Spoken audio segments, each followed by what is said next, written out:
Hello, everyone. Welcome back to Schwab. This is 2 days in a row of Charmed, Phelan. Yeah, it's been so long I've forgotten what happened in the show at this point. Maybe we just want to. Mm-hmm. What happened this week? They went to find Macy, and fight evil Dark Harry. That's about the size of it. The darklighter has feelings for her, and He's capable of things you and I cannot even fathom. Phelan, what was with that intro over the clouds? The Julie and Jack intro. Yeah. They're floating over stock video of clouds that dissolve into the same loop because it's about 2 seconds worth over, like, with a shitty font over it. Yeah. It looked like garbage. 2 months ago. Why did they do it that way? That was so bad looking. I don't know. That seemed really awkward. I don't know why they would do that. It wasn't like... Yeah. They should have just had it like a subtitle or something. Or like less awkward than just in the clouds 2 months ago. Like... Yeah, I don't know. Someone dropped the ball there, but it didn't look very good. No. I think just a subtitle would have been fine. Isn't that what they did when Galvin was doing Jumanji in the jungle? Didn't it just say where he was with a subtitle? Yeah, that's honestly all they needed to do. Just like, dip in from black and just have, like 2 months ago and then pan over whatever they're trying to do. This is the flashback to when Dark Harry was released from the bottle, which it does tell us how much time has passed. It's just been 2 months since he's existed, basically, or at least in the real world. Doesn't tell us too much else other than someone mysteriously opens his bottle. There's a guy's voice, but he seems to indicate it might not be a guy later. So they're trying to leave that up in the air, I guess. He's naked on the floor, and there's like a modesty cloud over him. Yeah, I love this cloud is like him reforming, so it makes no sense that it's like he reforms, but not around his crotch and butt. It's just he's clouding his hairy dust around there. This is the CW. We can't show you this. It's like, why didn't they just have him form and then, just shoot it in a way where you don't show his butt? But instead, just magic hairy dust around his butt. This makes him seem even more like a genie. Mm-hmm. Some genies have like little cloud tails. Yeah. Depending on what you're watching. Mm-hmm. Very strange. So we cut to Macy waking up alone in bed in the fake house. Yep. She finds Dark Harry there, and he says that he's the normal Harry, that they've rescued her. That's exactly what he says. He says, I'm the normal Harry. Oh, okay. He's not very good at pretending to be normal Harry. The creep vibes are strong. She immediately, clocks him. He tries, a little bit at first, but then it's like he suddenly stops trying.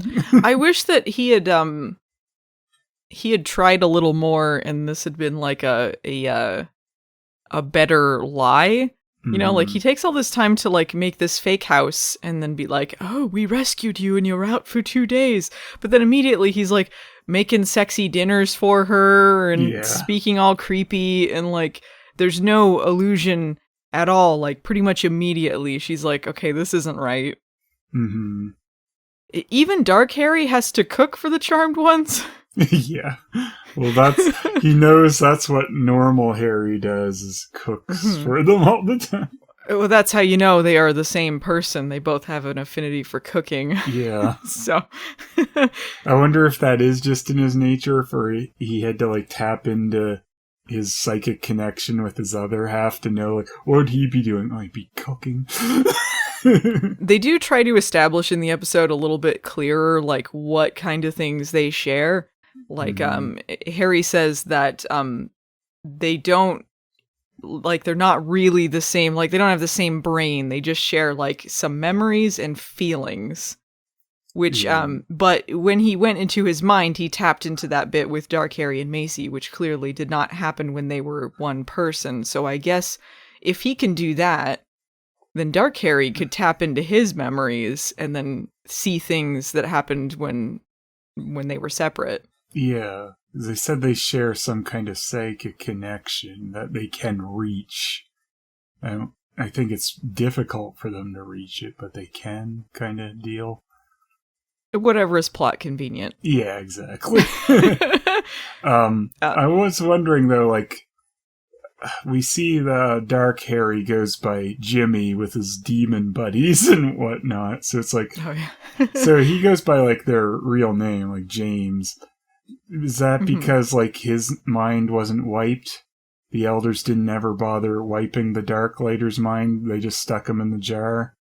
I guess why would they? Yeah. They wouldn't come up with that second persona for him. Also, it's a way for the writers to be able to distinguish them, to call him James and then Harry. Yeah, though Harry still calls the other one Harry later, so it's kind of funny.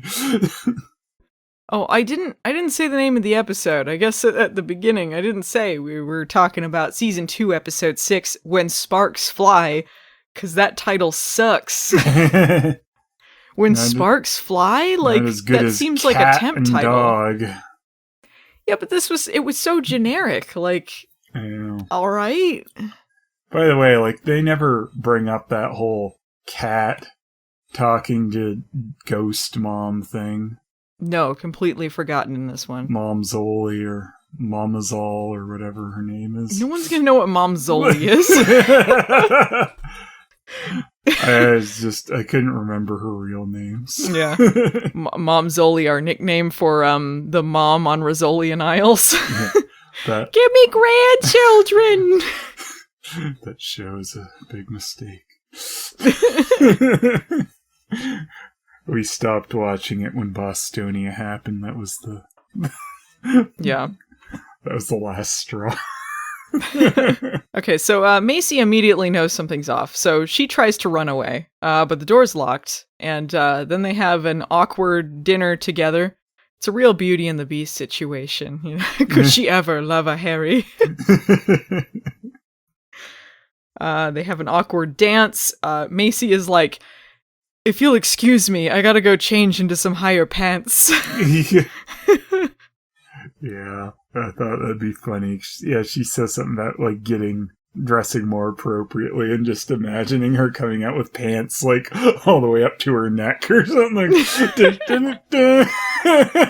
Oh, wow, you're gorgeous. Like, I love it. You know, she's like, I'm gonna go put on that sexy red dress you like, Harry, or something. Yeah. And he's like, okay. It sounds like a lie that she's saying to, like, catch him, you know, like, oh, they don't have a sexy red dress that he likes. She's just saying that to, okay, he's not Harry. But then it kind of seems like it is, and it's like, wait, but when did this come up? When was she in a sexy red dress that Harry's like, oh, I love it? Yeah, I don't know. The dress, the candles, the music, the sexy dress. What's going on here? I just saw you. What are you talking about? I have to go now. I'll see you later, darling. Don't call me that. Okay, bye. Which is weird, though. It's like, Macy, it's like she says this as a cover, and then she's like trying to escape, but like the house is just covered by a black void and nothing opens. But then she changes into the dress and then smashes her room window to try and get out. It's like, well, why'd she bother changing first and then trying to smash the window to get away? I don't understand. Why did she change if she had no intention of actually continuing this charade anymore? Yeah. Like, and that would only hinder her, because then you're running around in a dress when you could be wearing, like, practical pants to do your fighting and running and going out windows and all this stuff. Mm-hmm. It's like they wanted to get her into the dress, but they didn't think of a good way to make it still make sense. How is she not in danger? They say she's not in danger. That's why it wasn't lighting up on the map. But like, clearly she is kidnapped, and she is in a kidnapping situation. He's not above using violence against her, because they do have a fight later. So how... Is it just because they know he sucks, or...? Yeah, I don't know. I guess because, like, at first he wasn't planning to do anything to her, and that's why she's not in danger. I guess. Because, like, Dark Harry says, like, you know, oh, my plan was just, like, you and me could, like, you know, just get your sisters and give them to my boss together. Yeah, maybe it could work out, Macy. What do you think? Just an idea is floating around. I mean, if you don't like it, I was joking. Yeah. I wasn't serious, but if you're into it, maybe? She tries to fireball him, but her powers are neutralized because he's got this little, like, pebble in his pocket. Yeah. And he's like, I'm not holding you captive. Here, call your sisters. But this doesn't make any sense. Okay, so she says that he wants her to call them to use her as bait, basically. So she's like, I'm not falling for this. And they seem to indicate this is what his plan is. But she tried to call them earlier, and the phone didn't work. Why wouldn't he just let her phone work, and then the plan, like, it wouldn't even seem suspicious? Well, like, they're cloaked, too, apparently, while they're in the facade of their normal house, which he drops, and then they're in his, like, pad in New York. And then he says, like, well, now that the cloak's gone, they'll know where we are, and they'll probably start coming soon. So it's all like, they had to do was wait, and then it would have shown up, and they would have known exactly where she was. Mm-hmm.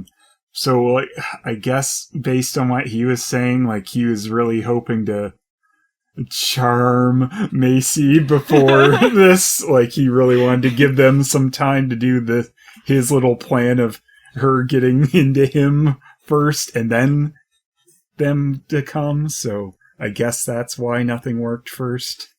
Yeah, he was a real Prince Uncharming in this situation. Ooh. He ties up Macy. He's like, well, that didn't work out. Yeah. So she starts asking a bunch of questions, trying to butter him up. And he's glad to give his backstory after this, knowing that she has no interest at this point. Anyway, let me tell you everything about me.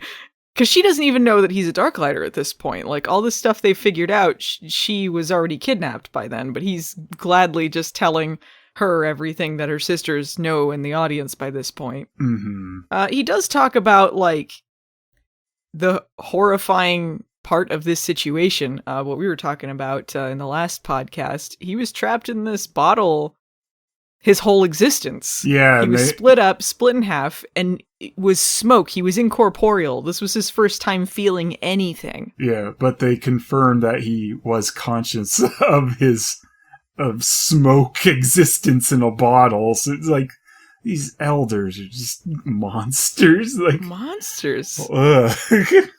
You totally understand his situation. It's like, yeah, he's fucking, like, insane from being stuck in smoke form in a bottle for decades. Yeah, like, of course. And he's never known anything.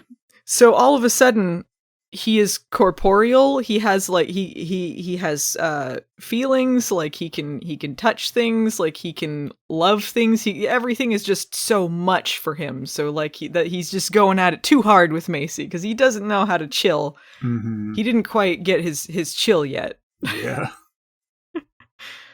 So this master of his wants to collect powers. That's why they want the charmed ones. And Macy's like, well, if you untie me, I can give you your freedom and me. So then they're gonna have, like, a little sexy dance together. He's like, okay, this sounds fine. Mm-hmm. And she's like, what if instead we gave you Abigail instead of my sisters? Yeah. Is she more powerful than them? Why is she more... Like, why is this more enticing than the most powerful witches who ever existed? I don't know. Maybe he knows something about his master we don't. Maybe he really wants Abigail back more than the charmed ones. Yeah. I wonder if it's going to turn out to be Abigail, because he does say, like, oh, I didn't say it was a he. Yeah, maybe. Like, Abigail's the master or something? She went looking for her great-grandfather or something? And I don't know. Why the hell did you do that? If it's just going to turn out to be Kane again, like, fuck off. I don't care. Or Alistair Kane. Like, I don't care. Yeah, that'd be a lame reveal. I don't think so. I don't know. It's still... There was clearly a guy voice, and it even said in the subtitles, male voice. They could have disguised themselves, but to what end, anyway? Because it was just them and Harry. Yeah. And if Harry's indicating that it's not a guy, then they would have no reason to hide that it was a guy. Yeah, it's like... It'd be someone who hid their real voice while they released Harry and then revealed who they really were to him shortly after anyway. It'd be like, well, that was pointless. Yeah, like, unless whoever it was sent, like, a toady to go, like, let him out and then go get them or something, maybe that's what happened? Though they did have some line about them being the master or something. They said something to him after they let him out. Mm-hmm. They had to disguise their voice because they knew the audience was watching that scene. Yeah, basically. Okay, so again, kind of jumping around. We have all the stuff going on with Mel, Maggie, and the good Harry. So they're at the bunker. And they know that Macy's in New York, but they only have sort of a general area. They can't track her. So Maggie thinks that she can use her new power to figure out where she is by touching Jordan, which is the name of Boxer Boy. I just want to point something out here. I figured this out because... Bringing this up here. Okay, Jordan is played by Jordan Donica. He's just playing his own name. That's good. So yeah, I guess I was forced to learn Boxer Boy's name eventually. But why does she think she has to touch him? Like, does she think that he's the only thing she'll get visions off of? She apparently does. Yeah, this is quite a stretch. And like, you'd think the first time you get a premonition, like you're just gonna get it about like whatever you're touching or what you're near. Because I mean, she got a premonition that involved him when she touched him. So yeah, like, why would she think it would work with other things? Which is the whole reason she's going to go touch them in this episode, because she wants to get a premonition about where Macy is. It's just like, why would you think that would work? It's so silly. And I don't know why Mel immediately jumps to this too, because I think all they say, Maggie's like, I could go to like Lower Manhattan and then touch someone around there and then use my powers, and then Mel immediately knows she's talking about Jordan. Like she's like, oh, you just want to touch Jordan again, huh? Like what? But why? Why? I don't understand what his connection is at all. Did she say something about going to Manhattan first? Because that's where she said Lower Manhattan. Well, that's where Macy was in the end. Yeah, they knew it was Lower Manhattan. They just didn't know exactly where. They just had a general area. Oh, so she first suggested doing something that made more sense logically. No, that's what she said. She said, like, I could go to Lower Manhattan and use my new power. And then Mel is like, oh, because you just want to touch Jordan again. Which doesn't even match what they're saying. No, it doesn't. I rewound, and that's how it went. I don't know why. What? I don't know. I don't know what the connection was. If someone in the audience understood this better, please let us know. But I'm very confused about this train of thought. In the end, all they do is go to safe space, and then she tries to find dumb reasons to be touching him. Yeah. They go downstairs to safe space, and a bad karaoke night is happening. Yeah. And like, so Maggie planned this bad karaoke night. Again, very confusing things happening at safe space. Yeah, and like, this was her plan apparently, but she doesn't have to be there to help implement it at all. Like, why would she get away with what does she do? Like, all she does is throw out ideas and then do nothing? Yeah, like apparently assistant manager is the sweet job. You just go, hey, why don't you do karaoke night? All right, bye. I'll be around. Maybe I'll stop by it, but I'm not doing any work. Just like a bad manager. I don't understand why this place hasn't like completely shut down. How do they make money or do anything? Yeah, like, what is the goal with this? Does this get the money? Like, I guess people are drinking at the bar, and that's the idea with this? You see, phase 1, collect underpants. Phase 2, phase 3, profit. Like, why would you want a store in this place, though? Like, so, like, well after you've closed your shop, there's going to be, like, drunk people in there. Like, that doesn't seem very safe. Like, you wouldn't want to shop in there. Ugh. It just looks irritating. But they want an excuse for Maggie to sing again because everyone loved it when she did Walking on Sunshine. She sees Jordan with the new girlfriend and she's jealous. Jordan is going to go up to sing. Swan is introducing him. And Maggie's like, how about a duet? And Swan's like, that's so random, Maggie. I'm in. It's so random. It's so rando. You think, like, Swan is one of those types of people that, like, you knew in middle school that thought it was random to just say, like, it was funny to say random things. Mm-hmm. Be like, monkey, lemons. It's sorry, I'm just so random. Tacos, random. She couldn't finish saying random, though. She said, like, rando or whatever. Did she say rando? Yeah. So rando. I'm so silly.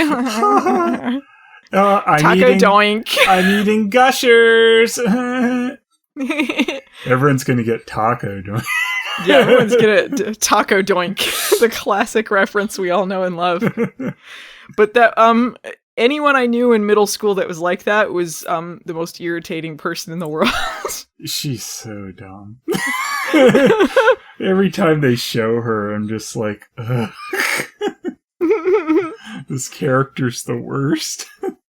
LOL Gushers. Why does I don't know why everyone goes along with this. Clearly he's very uncomfortable with this duet. And if it was planned to be a duet from the start, he was clearly going to do it with his girlfriend. And well, I was it like, wasn't. Oh, no, Maggie. It wasn't, because he was just going to sing solo, and then Maggie goes, what about a duet? But, like, do they have the karaoke thing with the words up, or did they just know it? It seemed very well rehearsed for something they just did on the fly. Well, yeah, I don't know. I think Swan just picks the song, even though just a few sentences ago, Maggie says the singer picks the song. Except in duets. Yeah, except in duets. Yeah. They sing Ain't No Mountain High Enough together. Mm-hmm. And she holds his hand and sees a vision of a sign. She sees a sign. She saw a sign. It opened up her eyes. She saw a sign. And then Leo immediately jumps in to heal it. Oh, I gotta heal this sign. It's a neon sign. I gotta heal it. Oh no, my darklighter. He's got stupid hair. I'm walking on sunshine. Whoa. And don't it feel bad? Da, da, da, da, da, da, da. Yeah. It just makes me miss that episode. That one where she's in that choir group was hilarious. Where's the fun? Where's the fun factor, Phelan? Is no fun factor. There's no fun factor. We loathe fun. Yeah. I don't. What's the line Skeletor says in the He-Man Christmas about fun? I don't remember. I don't want to have fun, or something like that. I don't remember. Listen, I am not nice, I am not kind, and I am not wonderful. I don't know. It was really funny, but I guess it's not anymore. Skeletor said something about fun. I love fun! Yeah. So afterwards, Maggie tells Harry and Mel about this vision, but it's not quite enough. So Harry's like, you gotta get him alone. You gotta get him alone and touch him everywhere. And Mel wonders how they can grope him without being arrested. It's all of them plotting how to grope this guy. Yeah. How can this be for the greater good? Shut it! This is pretty, I don't know, this is pretty creepy and gross, to be honest, this whole plot line. Like, they're trying to trap him in an elevator so Maggie can, like, touch him. Mm-hmm. And this is clearly entrapment. She's clearly like, she's like, oh, just help me with something really quick, Jordan. It'll take a minute. Let's just go in the elevator. Just real quick, alone. Yeah, I do like Harry's kind of attitude about it, though. He's just kind of like done. He's just, I don't care. Just do it because we need to find where Macy is. Like, he's fucking like, idiots. Like, I'm so sick of my plots having to do with you guys. I need to talk to Macy again. God. They get in the elevator and Mel uses a spell that turns off the power and traps them in there. And Maggie has got to pretend she's scared of elevators. So she's like, just hold my hand. And out loud, like a dum-dum, she goes, "Damn it, it's not working!" Yeah, she's so bad at this. It's like she's trying to, like, purposefully come off like some sort of creep. Mm-hmm. Eventually she figures out it's his magic family ring that gives her premonitions, which at least makes more sense than it just being him, because that was stupid. Yeah. But, like... honestly, this all comes off like a really pale imitation of the Galvin story, though, doesn't it? Yeah, a bit.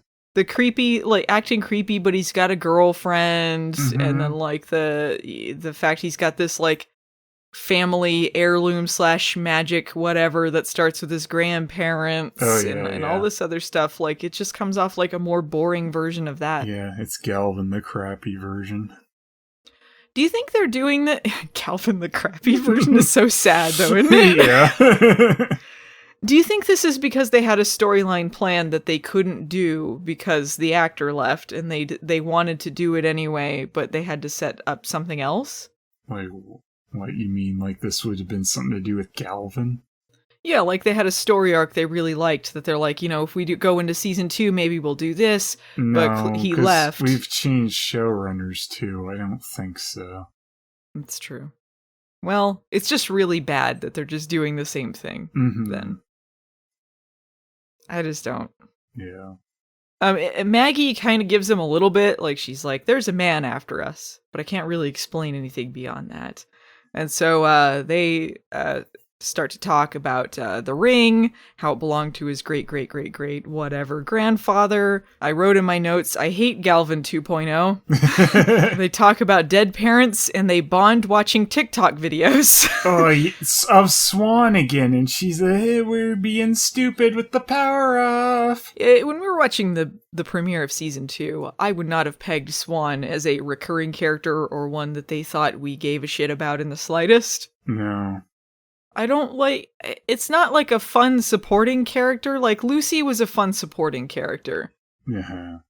But, like, Swan, like, I don't know what they're going for here. Just annoying? Apparently. I just don't. Did TikTok pay them for promotion too? They've mentioned TikTok many more times than is necessary. Must have. And it seems so pointless too. They just watched one TikTok video of her and they're like, ha ha ha, that's Swan. What won't she do? What was she doing? She's just doing shots or something? Yeah, I think she's just like, the power's out. We're making the best of it on TikTok. What? Yeah.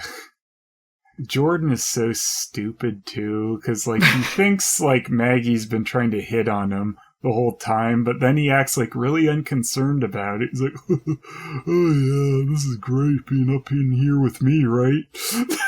He is not firm enough in rebuffing her advances. It makes me think like he's a real asshole to his current girlfriend. Mm-hmm. Because like Maggie, while she does have the hots for him, is not actually hitting on him. She's trying to like get visions. Yeah. So, but he is like, but maybe with this other girl while he's with his girlfriend. Yeah, from his viewpoint, it's just she's trying to touch him, and it clearly seems like she's trying to hit on him. Yeah, like he's not. I don't know. This whole thing it's kind of uncomfortable because then it's our main characters trying to like touch someone several times, get him alone and touch him all over and all this stuff. And it's like, so if this was like a guy doing this to a girl, do you think like this would be okay? Or like, like I don't understand why this is acceptable. He's boring and then uncomfortable and then yeah. I don't know why we're supposed to care about him. Very silly. I'm like, I think it's a dumb idea to have her get premonitions because of his magic ring. It's like, why? I don't know why it has to keep tying into him for the visions anyway. Why doesn't she just have visions from other things? It's just like they wanted some reason for him to be relevant, so they're just like, oh, his magic family ring, of course, because there's no other reason for him to have anything to do with the plot right now. So, like, Harry and Mel get the address after Maggie. There was one more thing about that. Okay. Maggie asked to try on Jordan's ring, And then when she tries on the ring, she has a vision about him dying, which is the best thing we've seen from him so far. Well, he might not actually die. Presumably he dies. It's just wishful thinking on my part, I think. He just gets thrown into something a la DJ Jazzy Jeff. Ah! And then she gets very concerned that either he is in danger because of them or he is a danger to them. I don't know how she gets he is a danger to them. Maybe she thinks like maybe they're throwing him aside or something. Maybe, yeah. She's dreaming that she'll get to kill him. Yeah. But yeah, then we get into the Mel and Harry plot. She texts Mel and Harry to go to Schmitty's on the Lower East Side, which is a bar. And because the power's out, the portal's also out? Yeah, apparently this magic portal is connected to the power at safe space. What? This Why is so everything silly. connected to like mundane problems at this community center? If they can't get in because of keys, everything's fucked. Oh no, the power's out. They can't go anywhere. Why is it? Why? Man, I would never use that portal again if I knew that's how it worked. Because, like, what if you're halfway through it and the power goes out? Yeah, they're just stuck in purgatory. Either stuck or you're chopped in half or something. Yeah, I guess. Ugh. I don't think they ever specify that. They say something is out and why they can't go there, but like it has to be that. It is that because they're saying like, "Oh, the power's out in safe space, meaning it's down in the bunker too." Yeah, that just doesn't make any sense. Since when is magic connected to electricity? Since now. Is it like a Stargate? Like yeah. This is very science-based, the magic portal. They can't get into the accelerator chamber and leap out with the power out? Or yeah. So it's like Harry says he's going to have to orb them there because he's been practicing and getting it going again, right? Yeah, see, I swore he'd orb before, and he had, so I was right before, but it's just not, like, consistent. It's not reliable, because his powers aren't very strong right now. Right. Well, it's like, because, like, when they did that, fake out that he was orbing properly in the other one, so I just figured he still couldn't orb right. Yeah, it's still not reliable, but it is an option if they have to do it. Well, it's apparently working pretty well in this episode because he orbs them to the right spot and it's a pretty far distance, right? Maybe, the more confident he is playing the part of evil Harry, the more it's how Harry got his groove back. So they show up at this bar, and a man with an eye patch shows up, and he holds a gun up to him. He says he has a lot of nerve showing up here, because he cheated him out of money. He set him up with a bunch of weapons and a new place and all that, but he hasn't paid him for it yet. So clearly Dark Harry has had some sort of run-in with this guy, some deal with him. He goes, "Arr, I hate the sea and everything in it." Oh my god, this is the new Captain Blackjack cutting! Yes! The sex symbols returned! Harry plays the part, and he says, well, he'll give him the money, but first he's got to take this witch to his place. Well, why do you want me to do that? I got my reasons, shut up! Yeah. Like, this is all very strange.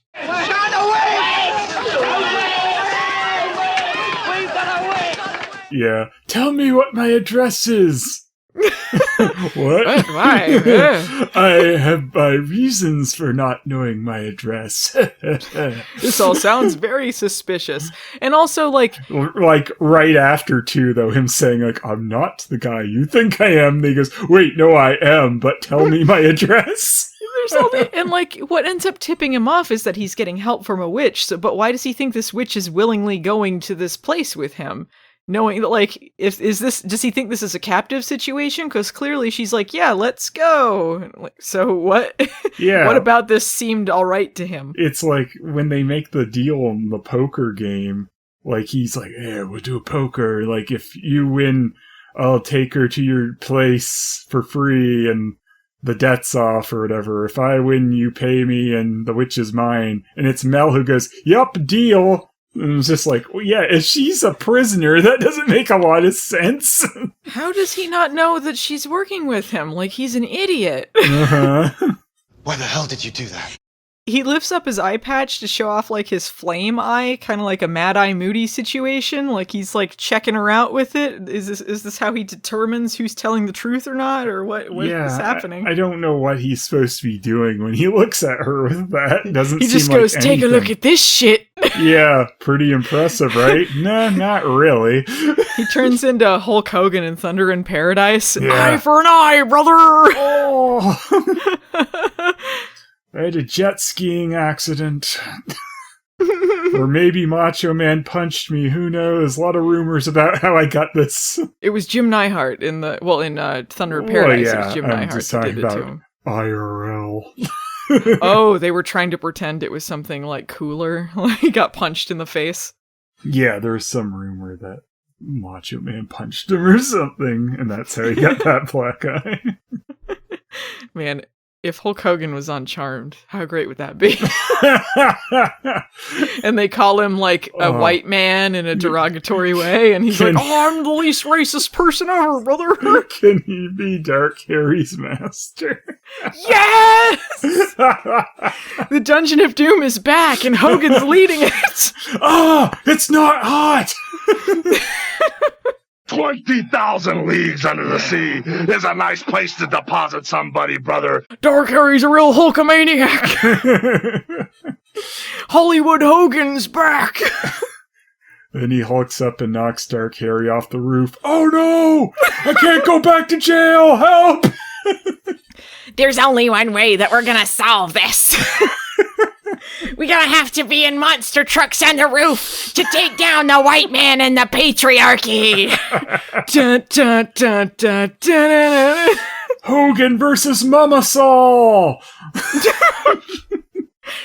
The Charmed ones for the championship belt. Okay, so they're gonna have a demon poker game. And Harry doesn't know anything about poker, but Mel does, thanks to her dad's gambling. I gotta remind you, like a couple episodes ago, her father died. And she's like, meh. Yeah. Yeah, my dad taught me how to gamble. My shitty dad. Mm-hmm. No, not so fresh for her. I guess she has conflicted feelings about him still. So. Yeah. So Mel is trying to help with the poker game, and they're like, no. So they immediately toss her out, like DJ Jazzy Jeff, into a room. But she takes a potion that turns her invisible. A potion from her fanny pack that she keeps around. How does that get her through the door, though? I don't know. Maybe it makes her like a ghost. She can go through things. It seems like that would be very useful in a lot of situations. Yeah, definitely. Oh, this was the same thing they did before in the one with the demon club. They went invisible in that one too. But it didn't make them intangible. So how did she get through the door? They still had to go through the coat check. They can still hold things. Yeah. I don't know how she did that one. Maybe there was another potion to but then why did she need him to orb if she could teleport? I don't understand any of like this. if she had a potion, it makes her intangible. Like they could get into safe space whenever they wanted, and that whole dumb issue of needing Maggie to work there would have been moot. Yeah. Gosh, I don't know. She's invisible next to him, like whispering what to do, and the demon is like talking about how he wants to eat Mel. Yeah. He says, looks like witch is back on the menu, boys. Yeah. We're gonna have some witch and chips. Looks like meat's back on the menu, boys. Yeah. He turns into an orc. Yeah. And that's how we know that the orcs in Lord of the Rings have been to restaurants. Yeah. Looks like witches back on the menu. Why is this a thing now that all the demons want to eat witches? They did that last week too. The guy that was marinating one. They're just so delicious. Delicious and nutritious. Yeah, marinate them, it brings out the magic flavor. You're just like, that's so good. The demons are, They have a witch on the table with an apple in its mouth, and they're eating it roasted like a Thanksgiving dinner. And then Dark Harry in a cloak is looking through the window sadly, but it's Christmas Day. Can this please happen to like Maggie? And then like I'm sure they'll reverse time or something, but please just show us like Maggie prepared for Oh my god. I missed when the show was doing fun plots. Can they please put an apple in her mouth like they want to cook her? Hog tie her. This would be hilarious. Please. Instead we get this boring shit. Harry beats him in poker, but Mel reappears because she's not very good at this invisible thing. Just like it happened last time. They reappeared in the Demon Club because it didn't last long enough. And they're like, wait a minute, you're some sort of shapeshifter. You're not Jimmy, because he wouldn't willingly work with a witch. Mm-hmm. Because, I don't know, didn't notice any of the other things where she was clearly helping him. Mm-hmm. But she threatens them with some hell flame. And they're like, if you don't give us the address, we're gonna light up this place. And they have some moments where Harry's kind of tempted to darkness. He's got like a knife up to the demon's throat, and he's like, you wouldn't do it.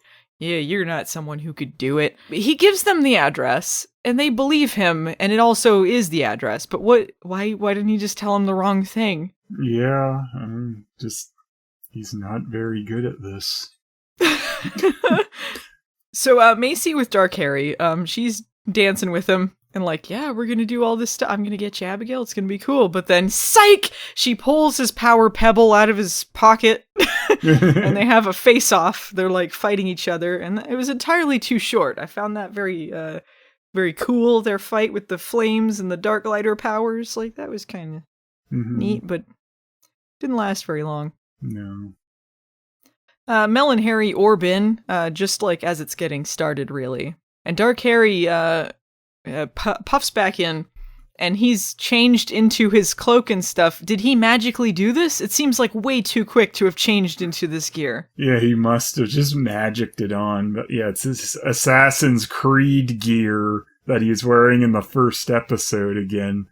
Why does he need to be wearing this? And why, like, because he's not even disguising himself anymore. And, like, why, is this a darklighter power to, like, orb his clothes on? Or what? I don't know. Can Harry do this? Can he, like, orb his clothes on? Maybe. The reason he does this is because they don't want to do as many split shots of two Harrys. It's painfully obvious this season they have about $2 per episode. You can tell the money is not there. Yeah, like there's no other reason for him to be wearing this. It's so sad. Yeah, he's wearing a mask I don't even remember him wearing a mask before. It was just his cloak was covering his face in shadow and stuff, right? Yeah. Oh wait, no, he was because yeah, he takes it off, doesn't he? Like right. Instead of he didn't just pull his hood down. He took the mask off of him too. Right. Yeah. Right. Well. But why is he doing it now? I just don't get the purpose of this. Especially, like, he has no reason to hide his identity from them anymore. Mm-hmm. Before, I could see why he's maybe, like, holding it back so that he can, they don't know there's an evil Harry. But at this point, cat's out of the bag. Yeah. Like there's no reason for the boss to be hiding who they are in front of Harry, Dark Harry. I don't. Everyone. It's because audience. Yeah.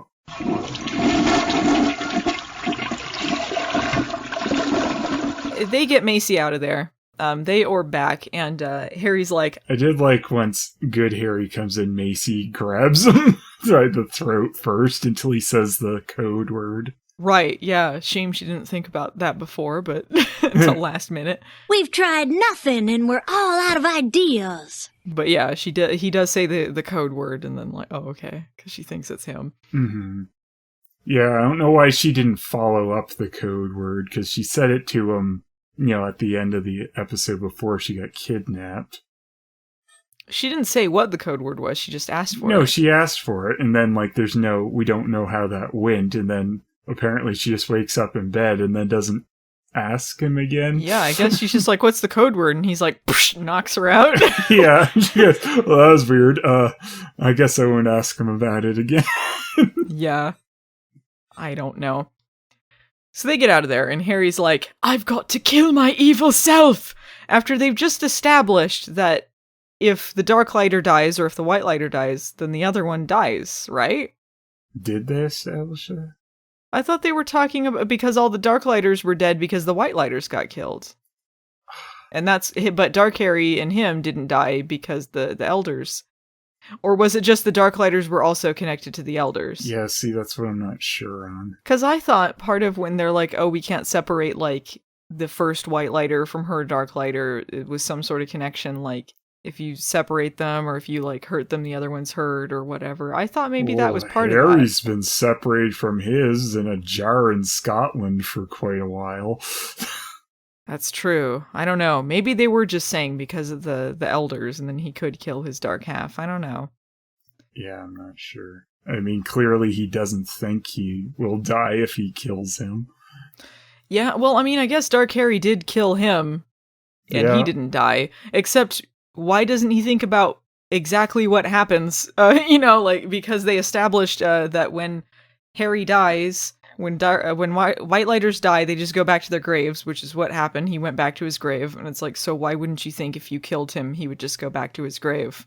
Yeah. He's you, right? He goes there because he's not connected to the elders, I think, was why he appears there.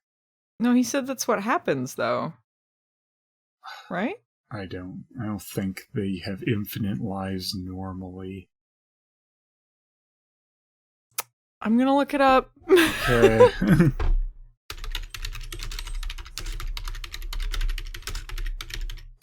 According to Harry, when whitelighters die, they are returned to the grave of their original self.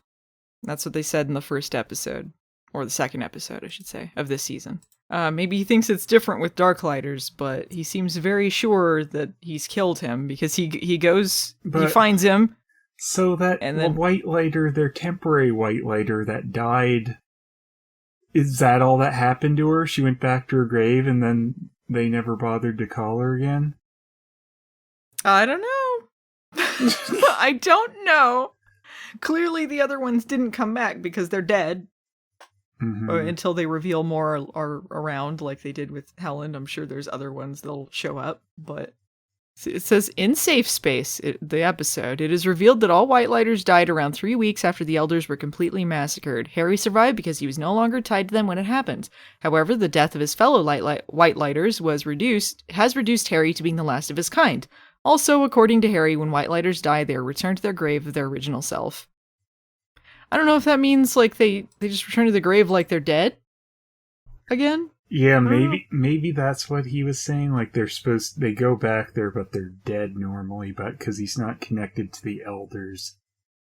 Yeah, fine. You know what? I think that's what it is. They go back there because their bodies wouldn't be there because they were reborn, but their bodies go back there because they're dead. Yeah, I think that's but he came back because of the connection to the elders. Yes. Now it all makes sense. Mm-hmm. Oh, so he doesn't think, I guess, because of...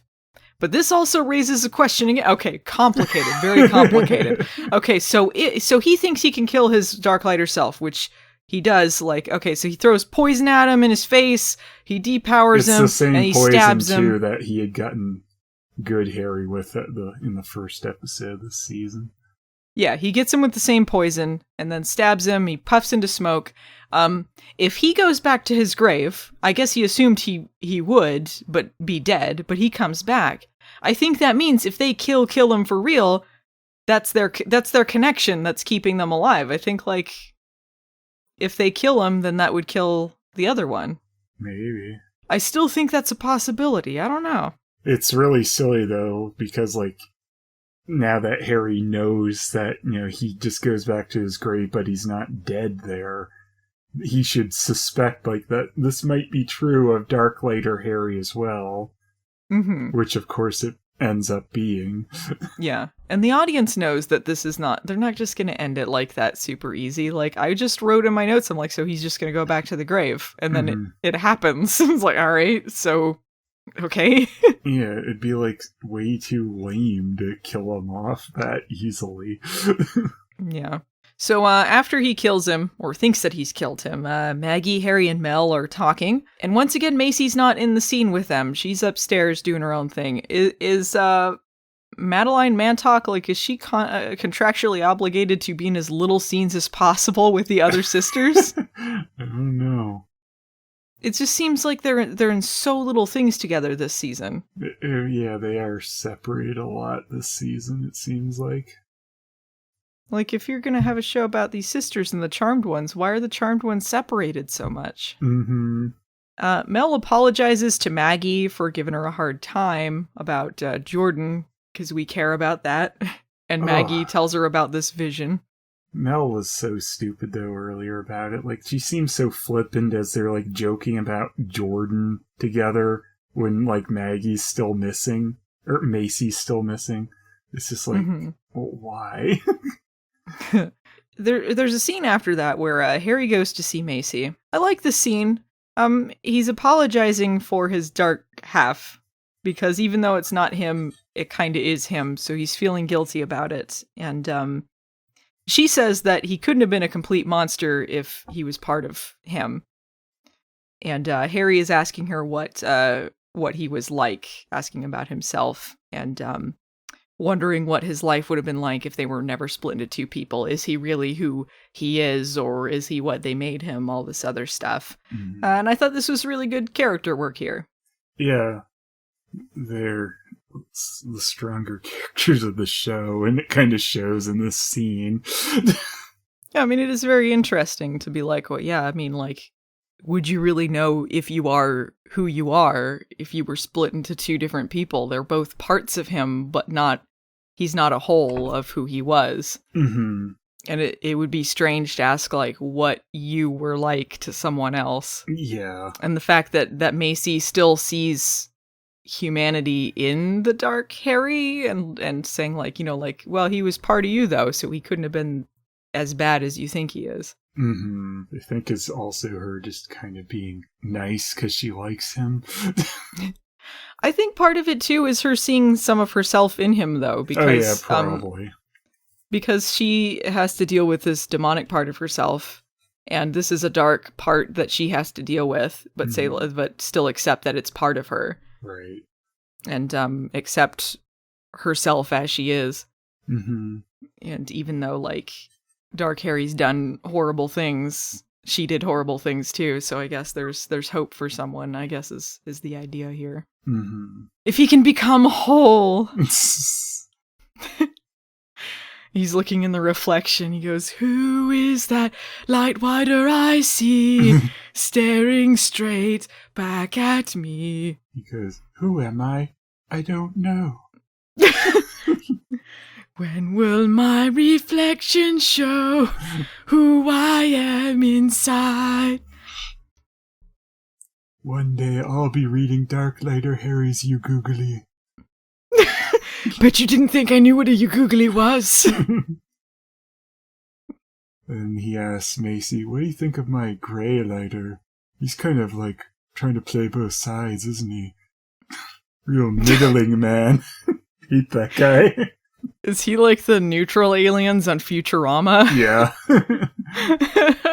I have no strong feelings one way or the other. I refuse to have a strong opinion on this one way or the other. Your neutralness. It's a beige alert. If I don't survive, tell my wife hello. Macy says an interesting thing to Harry, like, his response is interesting. When she says that, well, you did the right thing, killing him off, I think. And he goes, well, I always do. He's tired of always doing the right thing. Mm-hmm. But does he really do the right thing? No! Yeah. Like, clearly, like, which is also where he was thinking of stabbing that demon earlier. Like, you can see is building up to this, and, you know, the fact he went and killed him. I don't know if you'd really call that the right thing. But, I mean, in a way it was, but it's also a dark thing to do. What if good Harry went down a bad path, and then they had to team up with Darklighter Harry to take down a stronger evil, which was whitelighter Harry? The darker he gets, the better it makes Darklighter Harry. Yeah, yin and yang, you know, like, one can't be more evil or more good without the other one going the other way. I feel like it would be too much of a repeat of the Macy storyline, though, so yeah, maybe not. And then the very end scene, Dark Harry shows up in his grave, to the shock of no one. Mm-hmm. Phelan, what'd you think of the episode? It had a few good parts in it again, but it was also weighed down by a bunch of silliness. Mostly Mel and Maggie again. More so Maggie in this one. Mel, like when she's helping out Harry, isn't quite as silly, but I mean, like when she's being flippant about Jordan and stuff with Maggie, and they're like, oh yeah, let's talk about your boy issues, when they're trying to talk about finding their sister. It just feels stupid. Mm-hmm. I agree with you. I liked this stuff better this week than last week, but the Mel and Maggie stuff is just dragging it down. All of the stuff with Boxer Boy is insufferably boring. And tacked on. Yeah, like you're like wondering what's going on with the real plot, but then you got to stop and do this. Yeah, like Magic Ring. It's such a flimsy reason to stick him onto this story. I thought they did the Dark Harry and Macy stuff in a more interesting way than they did last week. Like the mind meld stuff, like it was just kind of disappointing. But here, like they were doing some interesting character work, and I thought they were doing a decent job trying to get you to understand the perspective of Dark Harry, even if he is still doing evil things. Yeah, I also, to try and round him out a bit more. Yeah, I did like, the fake house Macy was stuck in at the beginning, but I wish that had gone a little further with a little more, like, kind of mindfuck moments about that. Yeah, not a very good illusion. It just sort of seemed like, well, that didn't work anyway. Yeah. What was the point of that? Yeah, but well, yeah, like you said, like anything Macy and either version of Harry is like by far the strongest moments in the episode and the best acted. Yeah. I keep thinking too, if this was a show that was just about them, I still can't say that it's a strong show. It has potential here, with the Macy and Harry stuff. The Mel and the Maggie stuff has just been downward slide. But I miss when the show had some fun elements to it, or when they like showed color. It's just so beige and samey. It's so like flat, and I miss when the show like was willing to do goofier things or take risks, even though like they had a lot of missteps, but it was more like interesting than this. I'm just very bored. But this episode was stronger than the last one. I still would say they're both not great, but yeah, I think they'd have to wrap up this plot before they do something more fun. Like maybe, yeah, they got Macy back, they could, but this was the wrong direction to go in season 2. I think they really, really, really needed someone to rein them in and figure out what the hell they were doing, because they were all over the place. But this ain't it. This ain't it, bro. Just, yeah, everything with Safe Place is a misfire. Like, yeah. Ugh. It's so funny, though, that, like, Mel never tries to talk to Kat about talking to her mother in this episode. No, that would seem super important, especially considering last season how important their mom was. Yeah. This is like, I don't know how I feel about them introducing their mom into the plot again anyway, though, because, like, we couldn't get rid of her for the longest time. We don't have any time to miss their mom. Yeah. And by now we know she was a horrible person, so I don't know. Maybe that's what they'll address here. Yeah, I'd like to see her come back if that gets addressed, otherwise keep her off. But, I mean, the fact that happened, though, I find it kind of insane that someone would not immediately want to follow up with someone like, so you were talking to my dead mother? I kind of want to know how that happened. Yeah, didn't even make an appearance. No. All right, I think that's it for this week, Phelan. Yeah, we're caught up now. Now we can keep up with the current Charmed events. Woo. If you guys enjoyed our misery here, you can like, subscribe, or review. I'd really appreciate that. You can find us in audio form at anchor.fm under Charmed Hard with a Vengeance or Charmed Rewind. You can find us on YouTube under youtube.com/movie nights the series, or Phelan stuff at youtube.com/Phelis. If you'd like to support us on Patreon, you can see videos ahead of time, or participate in polls, or all sorts of cool stuff. You can find my stuff on patreon.com/movie nights, or Phelan's at patreon.com/Phelis.